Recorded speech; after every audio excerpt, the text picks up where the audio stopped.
خدمت آقای جهانگیر عسکری پیشکسوت باشگاه داماش گیلان هستیم.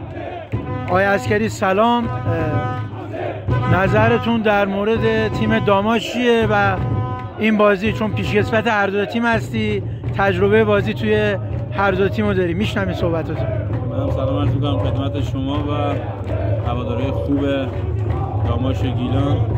بله خب من این چند سالی که از بعد اینکه فوتبالو گذاشتم کنار و از داماش رفتم، هر موقع داماش بازی داشته تو شهری که نزدیک بوده خب رفتم بازیاشو دیدم.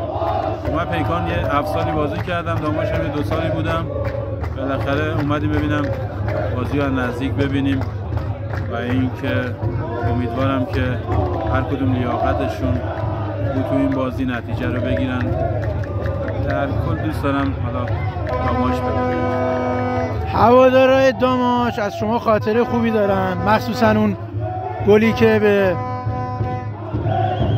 تو دربی گیلان به تیم ملوان بندر انزلی زدی. به نظرت امسال نتایج داماش چطور بوده؟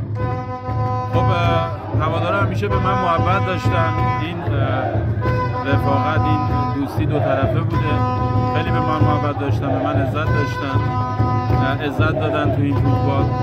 خب نتایجش داماش جایگاهش اینجا نیست. داماش خیلی باید بالاتر از اینجا باشه و تو لیگ برتر باشه. حالا تو یه اتفاقاتی افتاده که تو لیگ دستیه که نتایجش هم به نظر من با این وضعیت نتایج بدی نگرفته و امیدوارم تو ادامه راه بتونه نتایج بهتری بگیره و تو لیگ بمونه و تک رقمی بشه انشاءالله. به عنوان آخرین سوال، هم به عنوان بازیکن در فوتبال بودی، هم مربی و هم تو مقطعی فکر کنم به عنوان مشاور کار مدیریتی هم انجام دادی.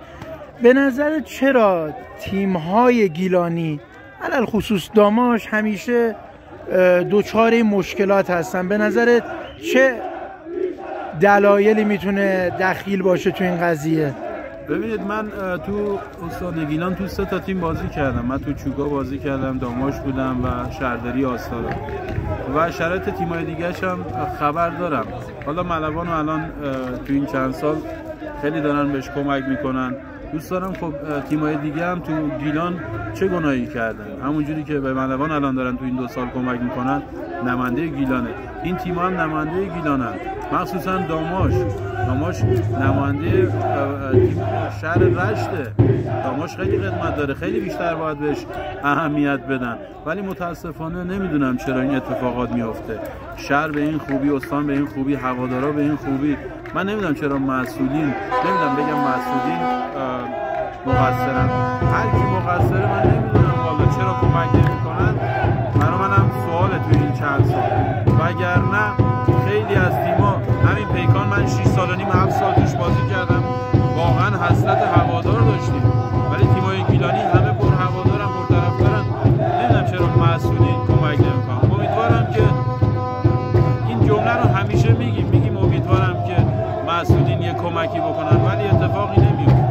دروغ بلد نیستم بگم نه انشالله روزای خوب میاد، نه همین اتفاقاته. به نظر من هیچ اتفاق خاصی برای تیمای مخصوصا داماش نمیفته، همینجوری ادامه میده. حالا امیدوارم یه معجزه‌ای بشه، هوای داماش، چوکا و تیمای دیگه گیلانی رو داشته باشن مثل ملوان. هیچ فرقی نباید بذارن. حالا مسئولین بین ملوان و داماش و چوکا نباید فرق بذارن، همونجوری که الان به ملوان دارن میرسن و رسیدگی میکنن، به این 2 تا تیم هم انشالله در آینده برسن و کمکشون. ممنونم از شما. با آرزوی موفقیت برای آقای جهانگیر عسکری در ادامه مسیر ورزشیشون.